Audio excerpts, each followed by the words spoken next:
Here we are. Yeah. One reason to go live is so we can practice getting it on our devices. Yeah, everybody get it on your devices. What is that going on? So we are live. Hi, So what do I click on? I don't see video here. Oh, that's you. Oh, I guess check in. Check in. Do I? No, this is for posting. Oh. If you check in, you end up doing the chat room, I think. Yeah, I'm not sure where to check in. There's check in at a post, but Well, that's on the. When you went live, did it ask you how public to make it? It's automatic. It's automatic, so we don't.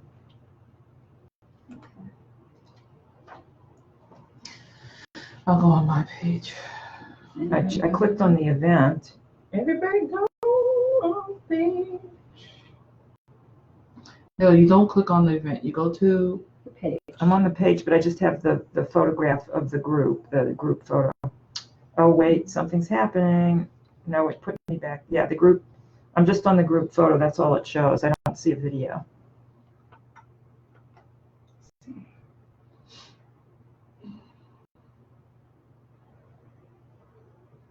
Do you have it live on your device? Mhm. And where did you click? Like, I'm on your page. I'll scroll down. scroll all the way down. Oh, there you are. And yep. Oh, Okay. wait, where are we? Let me see. You just let's have see. to scroll down on the On the MAWOCC page? Yeah, on the MAWOCC page. And you'll see it? My scrolling is There hanging we slow. go. Okay. We're working. Yeah, because Okay, now I have it filling up the screen. It's the same as what. and there we go. Mm-hmm. Now it keeps giving me an arrow. I might be better just using my cell 1 phone. minute warning.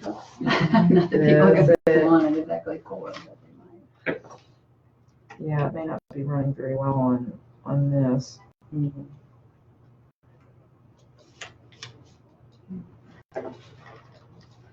So how can you tell if there are people on? Up here, Yeah, you you can tell. Okay.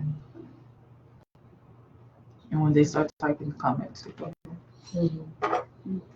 It just doesn't want to run on my En la computadora.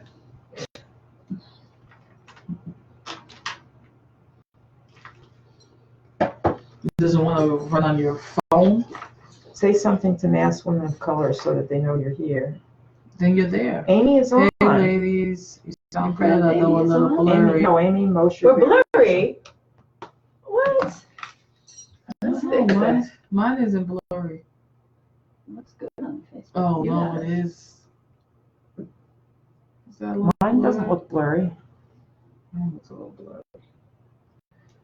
All right, Amy, let's try to fix it.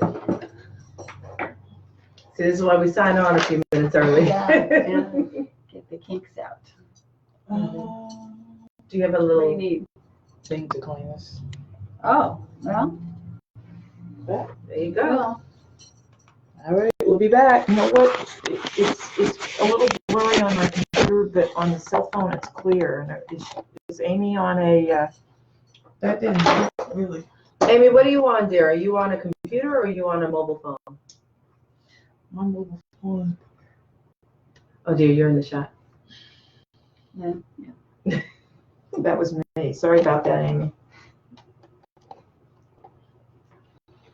Yeah, Patty looks you do look a little blurry on this too, but it won't even run on the computer. Yeah. On iPhone. Oh, maybe that's why. It's You have pixelated. to do Yeah. yeah. But it won't run at all on the computer. So at least Huh. it's running. Yeah, the phones work better. I think they're faster or something. I don't know. Well, they're newer. It's Yeah, you know, most this of them is 10 years old at Yeah. least. Oh, my word. Woman of my own heart. Mine's a little I blurry. just got rid of mine. What? My laptop. Just. And this is because it's the corporate and it has the corporate software on it, and then they set it up, so I kind of have to use it until they tell me to get it. But is that the Think? Oh no, that's a different This one. is an HP. That was a ThinkPad.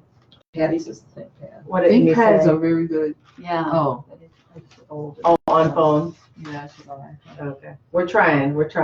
Barbara, hi Barbara. Where you see Barbara? Barbara Lawrence Burka. Oh, Yours is Rebecca. Yeah. Yours is better than. So where are the names popping up for you? Underneath Oh. the picture.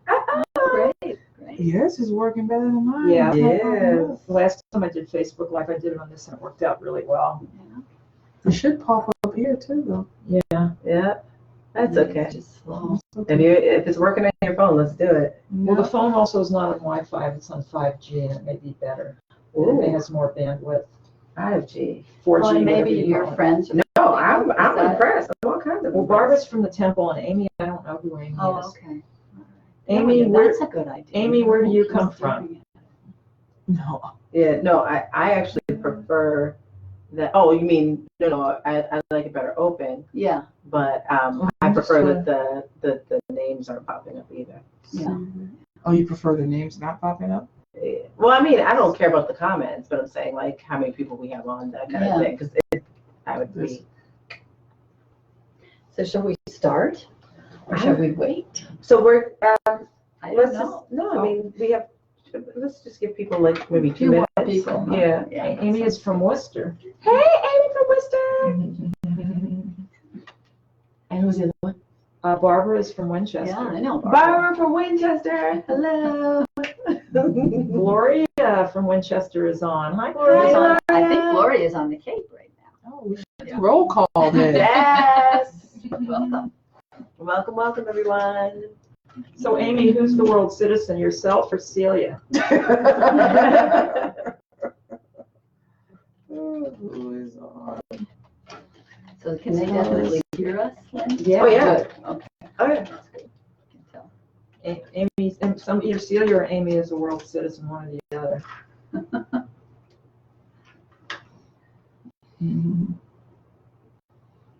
Both. Yeah. Ha ha. Oh, ha ha, both. It was this you, Chioma, Masculine of Color Coalition roll call. That was you. That's Mhm. me tapping on. Mary from Reading is on. Hey. Hey, Mary. So, Reading T or minus reading, 60 maybe? seconds. I don't know. Yeah. Let's do it. All right, go for it. Let's do it. Let's do it. So we're just gonna give people like 60 seconds, sign in, let us know that you're on, and we're gonna get started in just a minute. Just a minute, y'all. So roll Priscilla call. from Worcester. Priscilla. Anab from Brockton. Hi, Martha Brockton. from Worcester. We're gonna have the whole Massachusetts represented. Yes. Yes. Let's do it. Close that. A little bit, because that echo. It's a little rough. Yeah, that's true. It sounds a little better with it. Yes. Yeah. Yes. Fixing the acoustics in here. Fumi from Weymouth. Oh, Hi, Fumi. Fumi. Do you know Uh-huh. No, That's I'm just. That's a Niger girl who represents. Fumi from Nigeria by way of. You hear your sister Chioma, you need to respond, oh? Ooh. So go ahead, my dear sister, let's go All for it. right, so here we are at Overcoming Betrayal and Exclusion, Building an Inclusive and Respectful Partnership. So everybody already knew that, right? Yes, but welcome everyone. Yes. We're so excited to have you on. So I'm Patty, and I'm a member of the League in Winchester, and my co-host. Angelina Camacho, I am one of the just absolutely honored leaders. I help out, sorry, I don't know why all of a sudden I'm stuttering. The Economic Empowerment and Sustainability lead on the Eastern region with the Massachusetts Women of Color Coalition. Thank you guys for being on. We're really excited to be here. This is actually the first time we've met in person today, so Yes. it's a big event all Yes. around. Indeed. And so we're going to start right in with a little bit of the background. Some of it you've seen in writing on the page maybe already, but I'll go over it quickly. I want to make sure I'm sure to at least once get in my little disclaimer, which is that while I am a member of the League of Women Voters of Winchester, I don't have any authority to talk on behalf of any level of the League in any official capacity. So I'm just representing myself as a person today. But basically, we got together, as you probably read from the background, because I was lucky enough to see Celia Blue, who's the president of MAWOCC. They call it MAWOCC, by the way. Yes, they want. And, which is much easier to say than the whole thing. And I saw her on a panel that was set up by the League of Women Voters of Massachusetts last fall. And I got really excited because I thought this would be a great time to maybe have some event or do something together. And took a while, but Chioma got me, no, not Chioma, Celia got me in touch with Chioma, who's the Eastern VP for MAWOCC. And within a couple of months or so after that, we decided to start having conference calls between the three of us on my group. My steering committee in Winchester had been on board with this whole idea. And so there were three of us and then a handful of people from the MAWOCC folks as well. We started having conference calls. So I think you were on some of the early calls. Yes, weren't you, Angie? yes, indeed. Yeah, Mhm. yeah.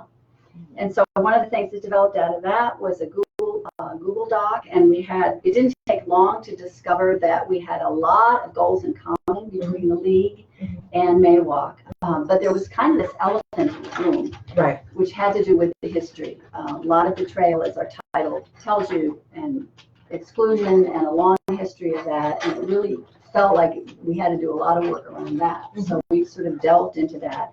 And it became a very rich experience, I think, for all of us, certainly for me. And then we thought, well, now what can we start to do together? And this question of how do we actually partner? What does it take to sort of make this work? We thought we'd share some of the process with you. So that's why we're here today. Indeed. So one of the things that was important, that I completely agree with, is that it was an enriching experience for both of us.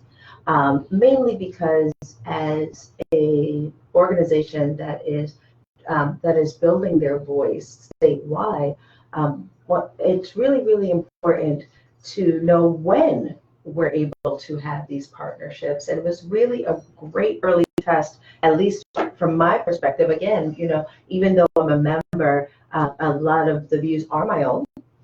And so it was a great early test for me as a member of this powerful organization of women as to whether or not we're even ready to partner. And what does that mean for us in building our own voice, our own product, if you will, when we're going out and we're saying we represent women of color statewide? What does that really mean? And so we have so many leaders that stand in their own right and connect their passion with our purpose. But also, for me, it was about making sure that if partnership didn't mean assimilation. Yeah. And that only happens when we have a strong foundation, a clarified purpose, and a combined commitment to go in the same direction. Good. So how are we coming on the chat? How's everybody out there? You have any questions you're putting in or comments? So you do that, and we've got folks here with us that are looking through the comments, and they'll be letting us know if there's a good question. And so basically, if you were invited to have this dialogue or partnership, what would your initial thoughts be, and why? Go ahead, don't be afraid to jump in there.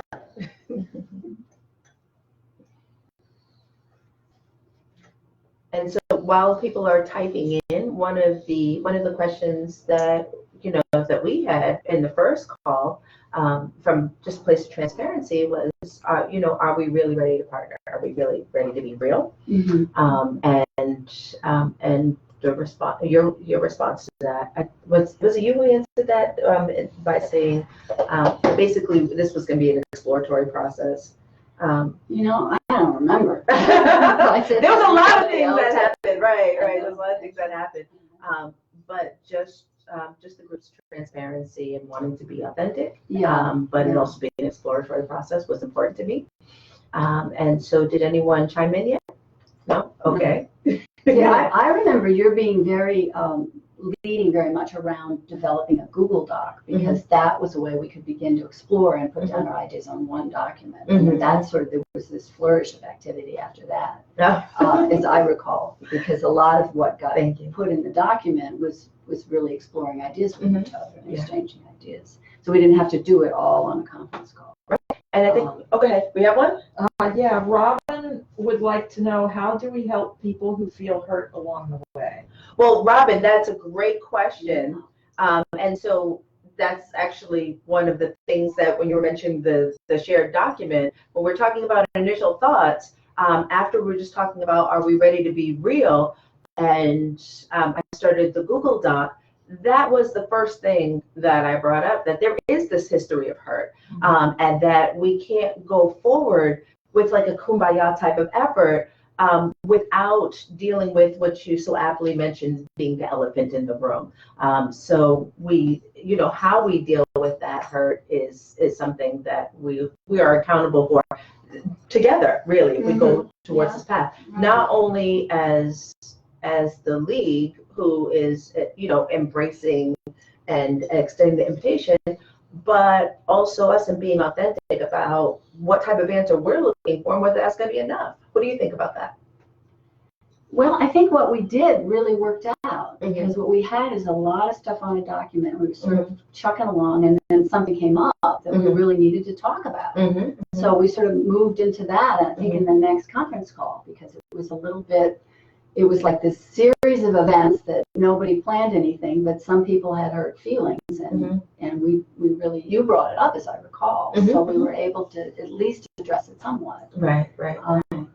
Yeah, but I think it's important to acknowledge, to your point, to your question, is that the hurt exists, right? But we can, if we're all willing to work towards it, and also be open to healing, we can find our way there. Do you agree? Oh, yeah, I think we did. I mean, I think we were able to then, find our way into it, find our way to discuss it, and to still stay in connection and sort of move forward, but also acknowledge the hurt and really get that that's difficult, and not just sort of gloss over it. Right. So I have one comment. Monte, and I'm sorry if I said your name wrong, but she said she would be concerned about understanding that white and non-white women come to equality for women from a very different experience and perspective. Exactly. That was another thing that was brought up in the Google document. Oh, I love y'all so much. So the other thing that we brought up in the Google document was that the dates for the suffrage movement are different for white women than they are for Black women. And then even one of the things that I was going to bring up, and I couldn't find the exact picture, we were trying to look for it, was that even for myself, there's even more of a nuanced perspective, because I'm Afro-Latina. So, where are we in all of this as well? But the bottom line is that our dates are different. So when we were originally when we were talking about coming together, for the centennial, one of the things I said was that we as women of color have a silent centennial. We did not come into a place at the same time. So to ask us to come to an event is something we really need to work through. And what does that mean? Considering that when we talk about income inequality, when we talk about redlining, when we talk about a lot of the things that impact people of color, we're talking about things that would have been or possibly have been changed if we were able to vote, if we were able to be part of the process. And so we're looking at the end result of those sidelining and that marginalization, and we're being given an invitation as women of color or people of color and saying, hey, come join us. We were already invited to wear the white dresses once upon a time. And then we found ourselves either being in the back of marches or told that we cannot even participate. And what does that mean when there are still days where you go walk outside and see gentrification happening? And you know that you had all those years where you could have been part of the civic process, that might have been a different scenario. There's no coming back from that, but how do you work forward? Yeah. Did I catch that? I think also that showed his face when we had the most recent, the first Women's March here in Boston. Yes. And there was the whole conversation around women of color were not brought to the table until the end, until we were like, it's not going to happen. Like, there's no way that y'all can have a march and we're not included, but then you include us at the end. That's a huge issue. Right. Right. You know, and so there was a lot of conversation I know around with Black women who were talking about engaging in the march around, even, does the pink hat represent anything relative to us as Black women? Like, what does that statement even mean? It has no place. And I think I think it's a reoccurring of history, because even you know, during the feminist movement, the white feminist movement was exclusive, and so our feminist movement was in reaction to the feminist movement that we were excluded to, and also in reaction to the bigger systemic issue of women not being included on a much larger scale. And so I think Monty brings up a very great point, because even the way that we talk about feminism is different between white women and non-white women. And so the need to sort of create, not that we might never have a similar language, and I think we would be okay with that, but needing to understand the languages that exist across that are within our different sort of spaces, and then recognize that even maybe the language that has been used in white feminist movements is harmful to Black women to this day. Absolutely, absolutely. And actually, hearing Chioma's voice, I think we may have been remiss in saying that we're not the only two people in the room. We do have two of our leaders helping us. So by voice, if you could just say who you are and your position as well. I do apologize for the omission. Okay, I'll go. Chioma Naiji, I'm a part of the Massachusetts Women of Color Coalition, and I'm here in the Eastern region. She's being humble. I am here in the Eastern region. But she's one of the leads in the Eastern region. Like, she leads all of us in the Eastern region with Mary. She's being humble. So she's helping us to make sure that all of your voices are heard, in addition to. I'm Lynn Brodsky. I'm a member of the League of Women Voters of Winchester. So thank you. So it's a team effort from the beginning here, and even up to this point. So thank you. And thank you for your comments. Go ahead. And I have two. I'm going to interject my own. When you're talking about the language of feminism was different between women of color and white women, I think that would be another whole conversation or two that we could have one of these events around. I had never heard that, and I would like to learn more. But then back to what both of you were talking about, Amy put in a comment saying that she felt like this conversation was largely about organizational partnerships, but wondered how we could bring together instances of individual betrayal to try to put that together with organizational partnerships. Well, the beauty of understanding that the conversation, whether or not the conversation is about individuals or organizations, it's really not an or, but a both. Because organizations actually do coalesce people who match those ideals, the mission and vision of that organization, and therefore that organization puts forward the work, the collective work. And so it's really not, it's not a conversation about organizations, but how we bring up individuals has to just be intentional when we're talking about who's inspiring us as we go forward. I think that's the best way to make sure that it happens. And so, yes, while we're talking about our individual paths as part of these organizations, it very much represents many of the voices that collectively came together to be part of this. And you'll find that as we go through the different segments that are coming up in the series.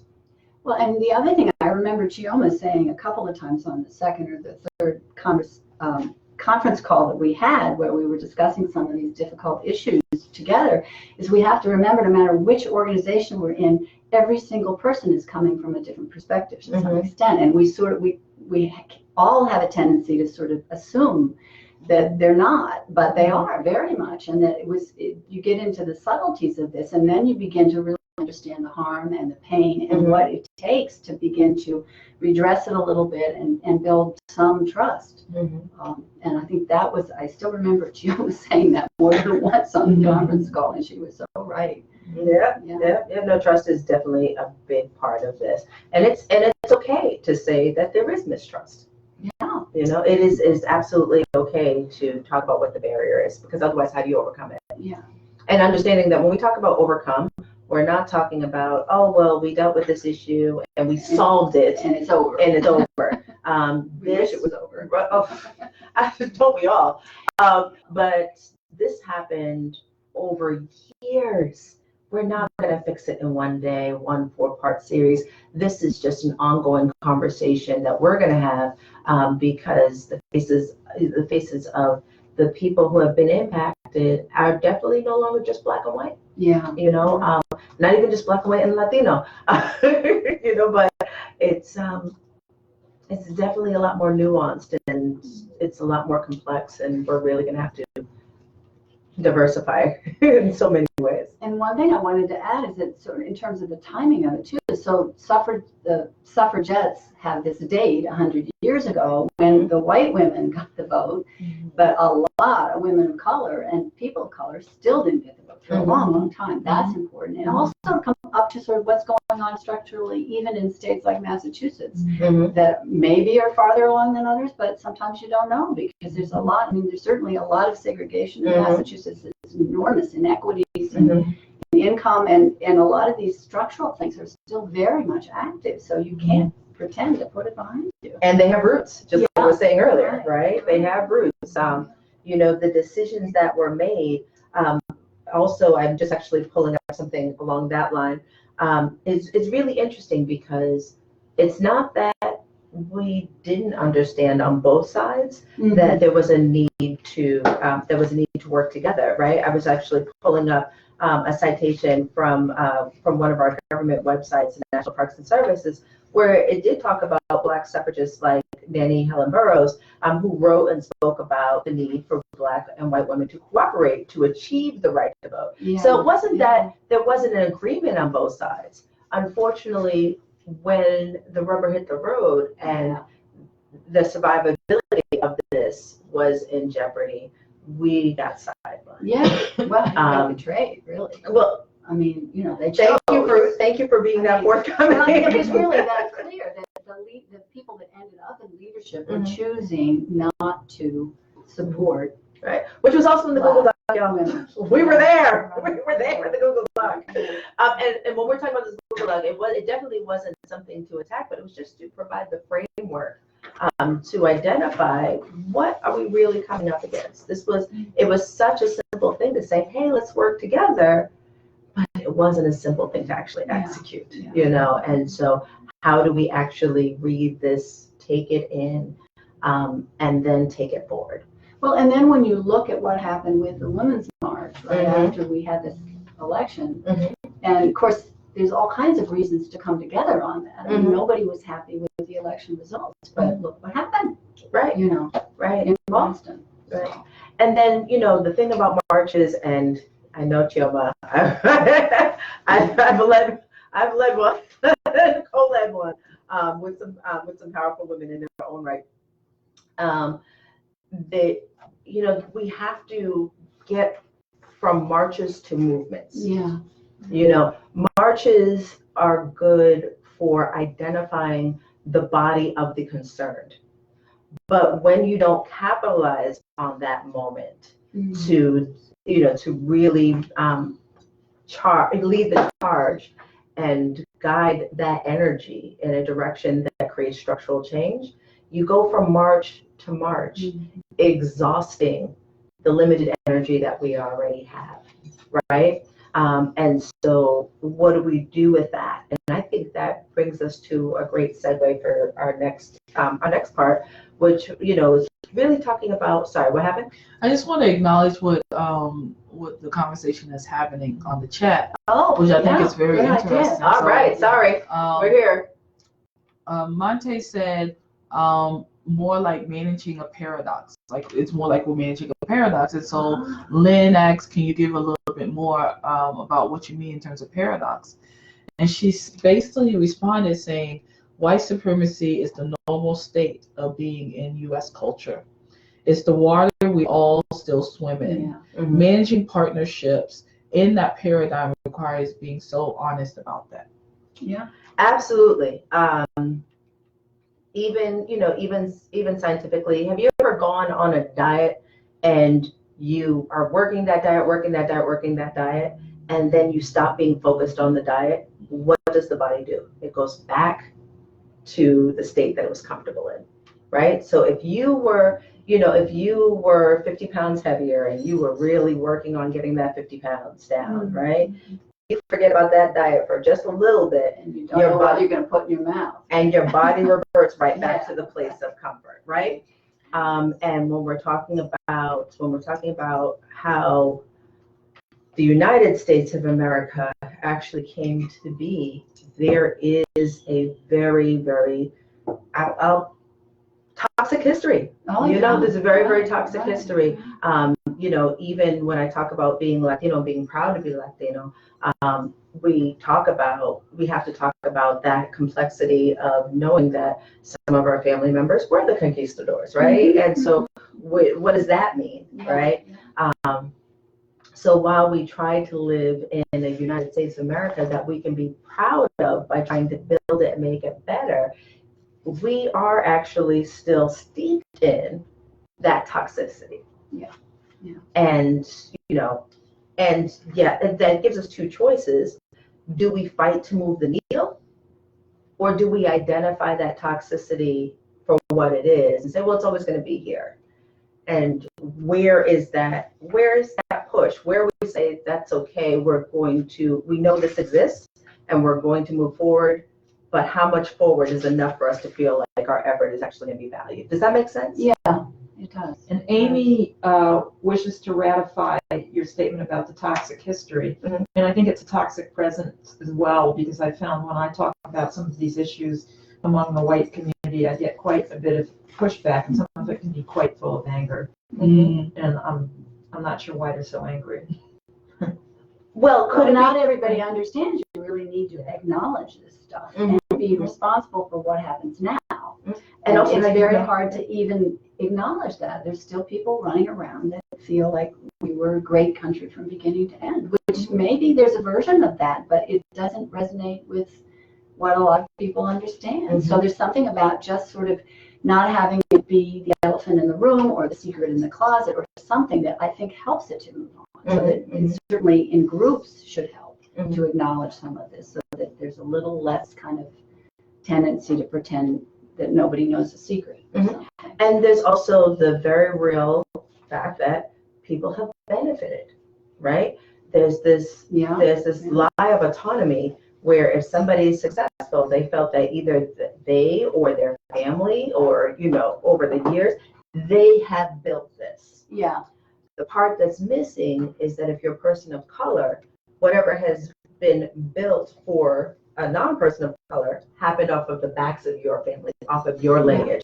And what does that mean? Right. When we're coming into a space where someone might be a generation or two removed, and they are proud of what their family has done. But then they have to reconcile the fact that when we talk about this toxicity, when we're talking about what I was saying before about the different timelines, it ties into no matter what a person of color does in voting or trying to legislate or whatever, we are fighting a much larger battle. Yeah.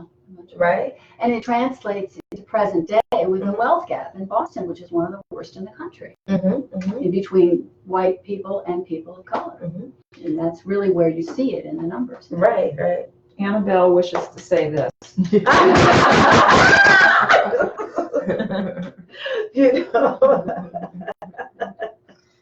Oh my gosh. Hey, Annabelle, thank you. I'm so glad that this is resonating with you guys. I'm so thankful to hear the comments that are just really, in alignment with some of the things that we've been talking about. And I think this is kind of a way that who was it Maria? Was it Maria who was talking about the white supremacy? That was Monty. Monty, sorry. Monty, to honor what you were saying, yes, it exists. And yes, unfortunately, some of us are actually swimming in it with cement blocks tied to our ankles. Yeah. That's the reality of it. But the inspired part of me feels that we were and are the descendants of kings and queens, and we need to take our place in leadership. And that doesn't necessarily displace folks. No. It replaces the place that we had in leadership, in history, in power, in representation, and it needs to happen. It needs to happen. And I think the more that we can get away from believing that, believing the media spin that poverty is a Black issue, where if you look at it nationally, it's not. If we can't continue to believe the lies. We need to expand the truth and all parts of the truth, all facets of it, in order for us to move forward. We have a couple comments here from Cindy and Brenda. And I'm going to try Is that to. our Cindy Swanson? Yeah. Sandy, hermana, ¿cómo está? And Brenda. And, Okay.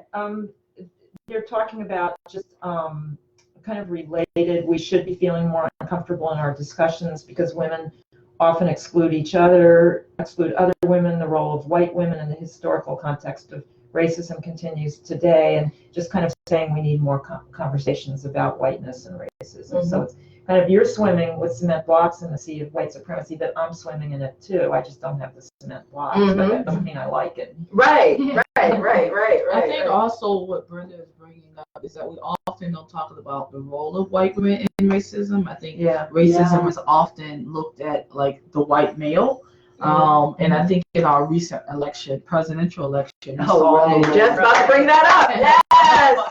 The role of white women and hey Brenda, the role of white women in racism, and so I think that is something that needs to be talked about. And often it was said at the end of that election, this is not my quote, but folks were saying, at that point, white women realized that they needed to protect whiteness first before protecting who they are as a woman, because what 45 was saying what about women? It was degrading women, right? And so that's when it really came to the forefront again, because this isn't the first time that whiteness was always or has always been the priority for white women, versus sort of that need to have that woman's movement, right? Which is why we ended up having these separate feminist movements and different, and even ways that we call the feminist movement. Bell Hooks called it, Black womanism, right? Or women with a Y. Like there's various ways that Black women had to claim feminism in a way that we understood what it meant for us in our families. Because I think also one of the sort of striking differences was around Black women talked about feminism in a way in which it was about supporting, also being inclusive of families and communities. And white women were like, no, we're just burning the bras and it's about us. And it's an individualized sort of movement about women getting certain rights. And Black women were like, no, we can't operate in that manner, because we know the value of our upliftment to our families and our communities. And the women, as I remember, so I was in college in the 70s. So when they were burning bras, I was very young. But what struck me about it was going on there was sort of an opening of a lot of anger toward men. So it wasn't like they were embracing their families with standing up for women. They were sort of saying, these men have been oppressing us, so we've got to kind of split from the family. I mean, this is the Northeast. This is not everybody, but that was my own experience of it. And there's something very different about the quality of feminism in the Black community, because in the Black community, the women are not as sort of under the thumb somehow or other. I think I don't quite understand it. I probably should be quiet now. No. But there's something very different about the quality of it. So for a woman like me, it's not just that you've got cement and and you're floating, but in fact, I feel like we're missing out on this opportunity for women of color and women that are white to actually form an alliance. And that's the majority of the people in this country. In democracy, we could basicly get Shift things the going world. much better Right. if we can get this figured out. Right, You know. right.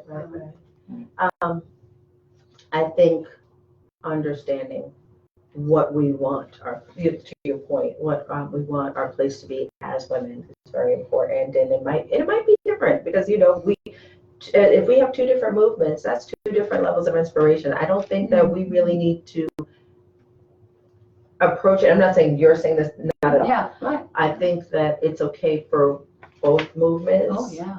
to coexist, and we walk together where we can walk together, and we walk apart where we can't walk, down the same road. But to the extent that there's a lot of shared barriers that we could fight together, we thought about. There are a couple more. Oh, there are? Okay, go ahead. So We lost the screen feed over here. yeah, Adele just came in. Hi, Adele. And Monty, this is an interesting comment, says that I assume you mean when we women of color never had the luxury of being protected and financially cared for by our men. Yeah. And Right. I'll let you talk about what Brenda says if you want to. Though she's going on, we had to work while white women were more commonly regarded or discouraging from working. So that's really. Oh. So I mean, Yeah, I think that's an interesting perspective, and I think you're right. I like to think of it in maybe just a different lens in which our men were also oppressed, and so our men were not giving the space and the resources and support to be the men that they needed to be in our lives, or could be in our lives, right? Because they also had to deal with white supremacy, right? And so I think part of it is looking at sort of how did white supremacy, whiteness impact their lives, and how that was actually a tactic in breaking down Black families, right? Yeah. And so then Black women ended up having to take on a lot of things that white women didn't have to deal with. White women didn't have to go out and do, clean houses, for 12 hours and take care of, other people's babies for 12 hours, right? Mm-hmm. Because like you said, they had the support, the financial support. Right, we're going to talk about the I'm other not stuff. talking about emotional, and, I ain't trying to get into y'all business, but I'm just saying, at least the financial support to not have to work, right? To not have to do certain things. But Black women didn't have that, and our Black men didn't have the comfort of those same resources because of racism and white supremacy. And then more to that point, when we're talking about what they didn't have then, it translates to even now. Yeah. It translates to even now. When we're trying to bridge that gap, a lot of policies for poor people in general actually support the separation, not the combining of a household to actually move forward. And what does that mean for people of color versus white people, who are both trying to navigate this system? So we're really dealing with much of what you were saying about what happened then, and then to the point when we're talking about just voting rights in general, the impact now. Our ability to actually uplift the communal ideals that are at the foundation of our being, of our core, aren't supported by policy. Yeah. And so when we're talking about, poor people just didn't lift themselves up by the bootstraps. No, we have all years of history and current policy that doesn't allow us to tap back into our roots and grow. Yeah, impacts there was Jim Crow prevented the Black men from getting jobs in the past. Now they're all locked up, so it's just changed over to mass incarceration.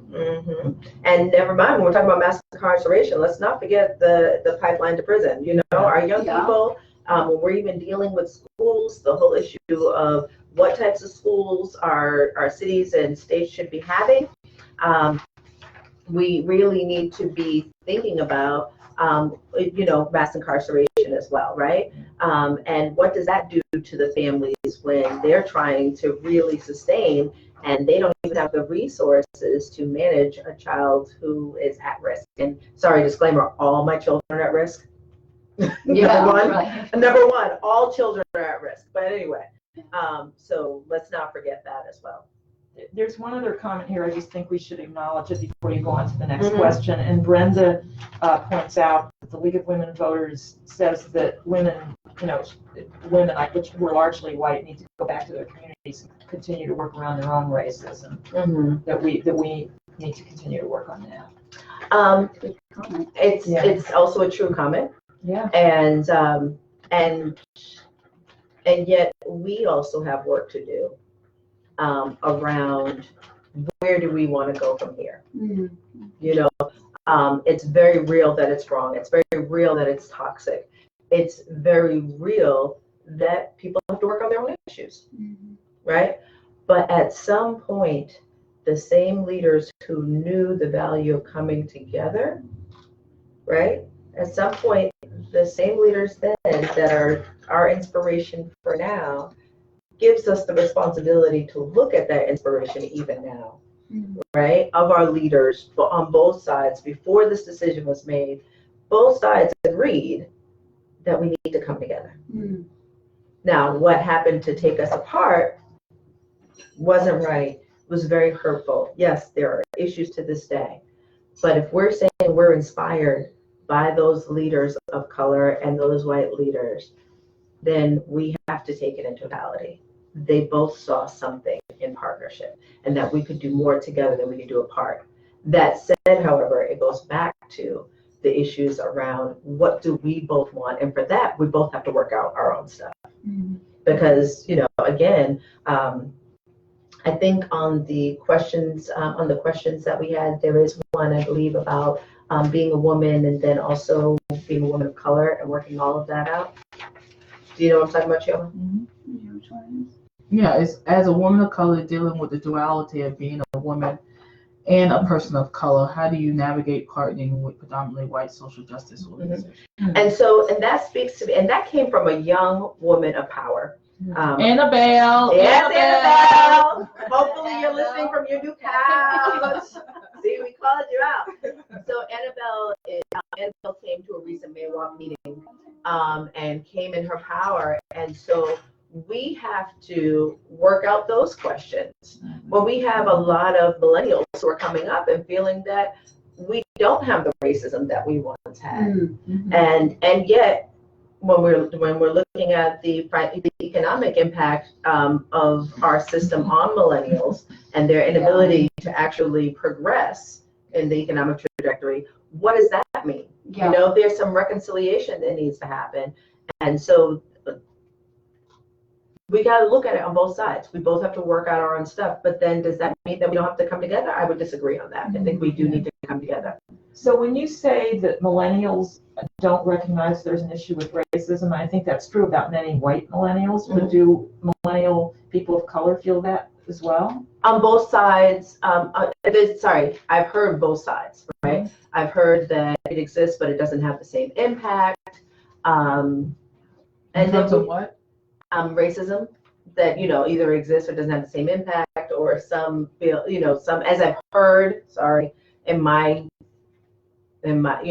experience, that it exists but it doesn't have the same impact, or it, or there is some white hot anger still, for the very aware, and then there are people who say, well, no, that was then, we need to move on, and so it's a spectrum. It's a spectrum. Yeah, so like any group, everybody is a little different. Yeah, there's no one feeling necessarily, but yes, again, it brings up Annabelle's point, brings up the fact that we both have work to do. So if so to honor Annabelle's question, what did you think about that? Gloria, right? That's Gloria. Gloria saying something? Can you see Gloria? So you're getting a different feed than I'm getting. I'm not seeing. So Gloria is saying, know the Gloria. history.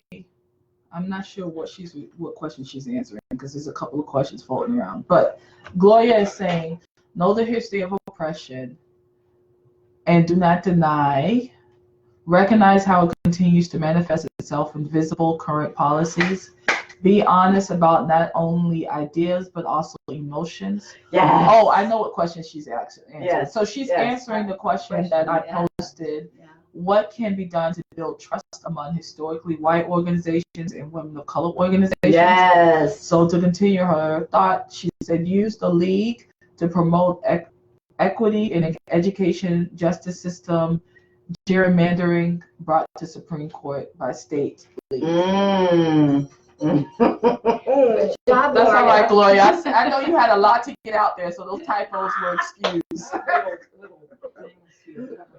Woo! I know. Yes. Well, and I know in one of the early conversations, the idea of legislation that you know would be great if the league and the MAWOCC could sort of support some of the same legislation. I think that's realistic. It gets done through this big organization with the league. But I can't imagine that there wouldn't be something along this line that the league wouldn't fit in with their established policies. Because they really, if you look at the policies of MAWOCC and the league, they sound like almost the same organization in terms of the kinds of things they care about. But it also, what you were saying also speaks to some decisions that the league has already made in regards to supporting legislation that doesn't give us political power, you know, and what do we do about that? Who's So us? People of color, thank you. When we're talking about gerrymandering, you know, making Right. sure that the Right. language, you know, that the language is supportive of us. And So we got to hear more from you about that so we can do something. right. Yeah. And you know, I had the privilege of actually working with the league at the last Amplified conference with the Latina Circle, and we really did talk about what does, you know, when we were talking, even though our workshop was shortened because of time, but one of the goals of the workshop was to not only talk about building Latino power, like putting more people into the process, understanding the spectrum of ways people could get engaged.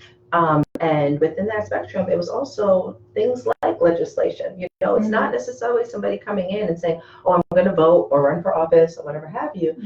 It's being influential in either helping to draft, helping to influence, or helping to push forward legislation that empowers the populations. You know, when we're talking about people of color or culture, legislation matters. It really does.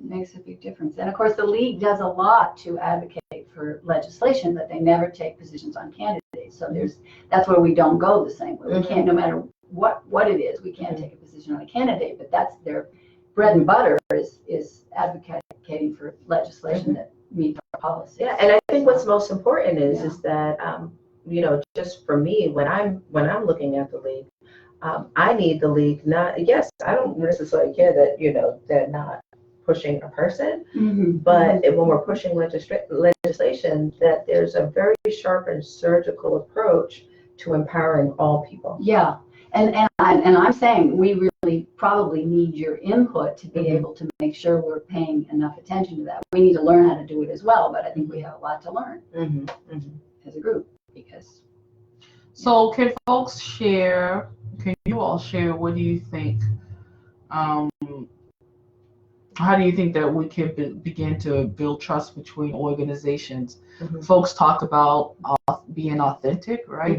Needing to speak really what truth is and what's happening out there in terms of racism. Always an equitable microphone. I like that. Walk together, yes, with always an equitable microphone. That's like a quote to keep. is that Gloria? That's Gloria. Wow. Yeah. So what other ways can we start building trust? And I think often we take trust to be a very superficial.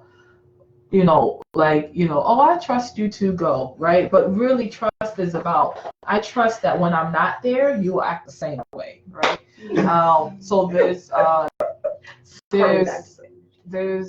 this gentleman, I'm gonna find him, I'm gonna post, I forgot his name. He did this book that talks about white privilege, and he talks about white people, the way they act in the front stage and the way they act in the backstage, right? And so the backstage, they're like, oh yes, you know, like, you know, racism racism, is bad, and we need to fight racism, and don't say that, and all this. But in the front stage, right? No, I'm sorry, I got it backwards. You were in the front stage, you're like, no to racism and all that.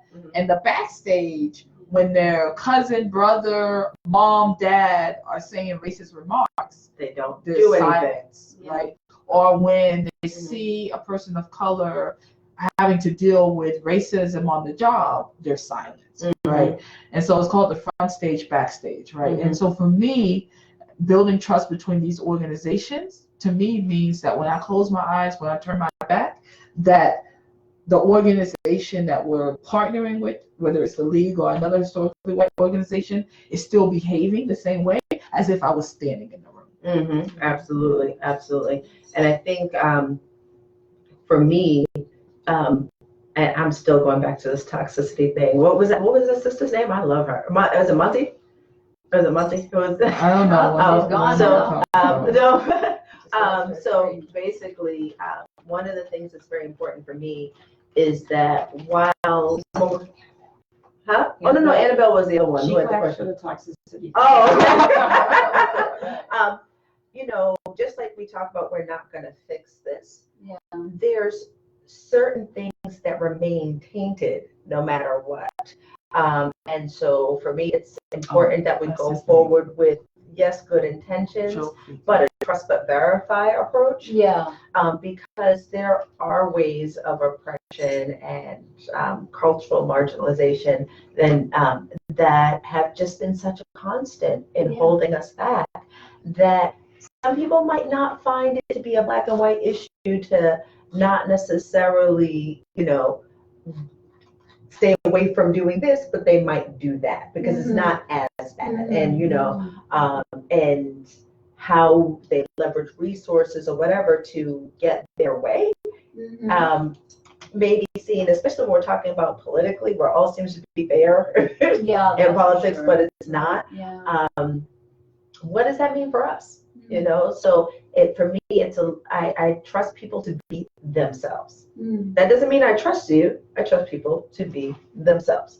So that, and it doesn't mean that I don't trust you. It just means that if you've been doing things a certain way, if something comes up, I trust that history might be coming into your present, even though we're trying to build a different package. Does that make sense? Makes a lot of sense, because that's what happens mostly. Yeah. And so that's important for me in building trust, is to see something different and to see something different consistently. Not perfectly every time, but to see some consistency that builds accountability. I can say that you're being accountable because when I'm looking at how we're approaching problems, there's a new trend that's happening. And the only way to change history is to live in the present and allow the days that pass to be recorded in the vision that you're looking for. Because what do we do with history? We look back, we learn from history, right? We know everything that we know about what we're dealing with right now based on what we have done. Yeah. How do we do things differently? That's a good question. That's a good question for everybody. How do we do things differently? We're coming up on, what time are we coming up on here? 5 minutes of the hour, actually. So we're almost done. There's been this whole conversation online here too, and I think it kind of comes together. Brenda's been talking about change, and that white communities, need to kind of pony up and change. And then you talked about, and then someone else, Cindy, talked about Chioma's wonderful leadership, and yes, she's talking about leadership in general. That vibe. But she is a wonderful leader. That vibe. Read it correctly. She just put my name there, saying the comment that I made. She said, I have to correct it. She said, you are right, Chioma. We need our leadership to have the same face publicly and privately. I thought she was just saying how great you are. No, man. Well, I can tell you, Chioma's constant. Right. So you are going to get full Chioma no matter what. It sounds like, though, these comments here bring the whole conversation Yes. which is we all need to be honest about our racism. We need Yeah, to, right. get the leaderships need to work together. We've learned a lot of really interesting things Yeah, today. I think so too. Yeah. Great comments from the Yeah. audience. And I think what's so great about these comments is that it's just a confirmation of the things that came out of the smaller group. And, but to hear that there are so many women who are passionate about this, to be very clear, and if we synthesize it, we talked about just being honest about the history, right? Being committed to change, and working out our own on both sides. What does that change look like? What are we okay with? If we say we need to, if you're saying that, white people in their communities need to learn more, what does that mean? Right. Work that out. Yeah. Because in all fairness, even the history books that are in our schools are still dating back to things that are purchased from the Daughters of the Revolution. I mean, let's be clear about what we're working with here. But yet I don't hear a push about having a more Afrocentric history written in. I don't hear it. So if we're really talking about, we want to push forward change, are we really just talking about the same axis of power that has been the lie that we've been told when we're talking about history, by and large, because it's only one filtered storyline that that tells the cleanest, one-sided version and not even cleanest version of history. And what do we do with that? Yeah. What do we do with that? Good question. Oh, so many people we're getting near the end of this. Everybody's putting their comments in right when we're about to Go ahead. You want to just read them all? Read them. Go ahead, read them. Wait, I'll let go So, out on that note. Robin, who I believe is from the lead, talks about that there are many people who have come to this country later, like during, and so may not sort of have the legacy of the betrayal and exclusion that's going on. They say, well, my family was discriminated by the Nazis, and here I am. So, they have a different perspective that needs to be included.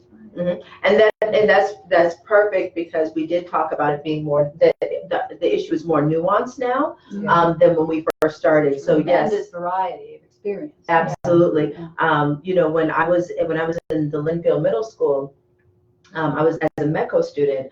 I'll never forget that I was sat in a class, and I tell this story sometimes when it's appropriate. We were talking about Black History Month, as if this is a month for Black history all year round. But anyway, as an Afro-Latina, my Black history is different, because I'm and so the teacher was asking the class who was the first Black baseball player. And the class is silent. For whatever reason, nobody knew the answer. And at that time, that school had an honors group and a regular group, and I happened to be the only medical school student in the higher level. And so I was the only Black student in the class. And he looks at me and he says, Angelina, do you know? And even though baseball is culturally a thing for me, it's not the only thing. And I just didn't happen to know about American baseball. It wasn't my thing. And he says, Angelina, you of all people in this class should know who the first Black baseball player was. So teacher told you what you should know?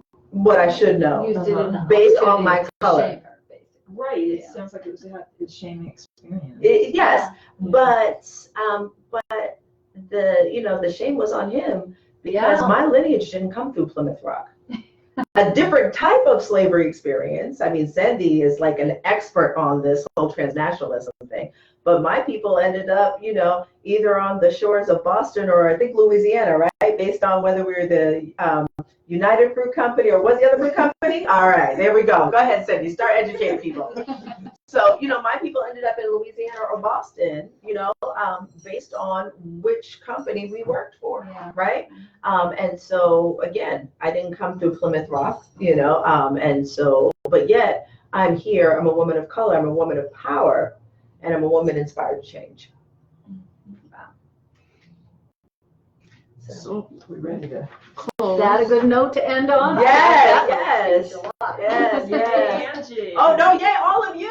Yay, all of you! Thank you, And everybody, all our of you! wonderful participants. Tell all your friends to come and watch the recording, Yes. and let's spread the word. I mean, we have a lot of challenges. We have a lot of opportunities. Let's do the work together. It's not going to be easy, but if we're all dedicated to working through it together, we can make an impact and start to rewrite history. Thank Part you. two? Thank you. Part two. Oh, guys. right. Part 2 is coming up on August 11th, and it will be co-hosted by Cindy, Sandy's awesome. and Jeanette is from the league also. Yes. So please tell your friends, this is just the start. It's not the only work, but let's do it together. Thank you. Thank you.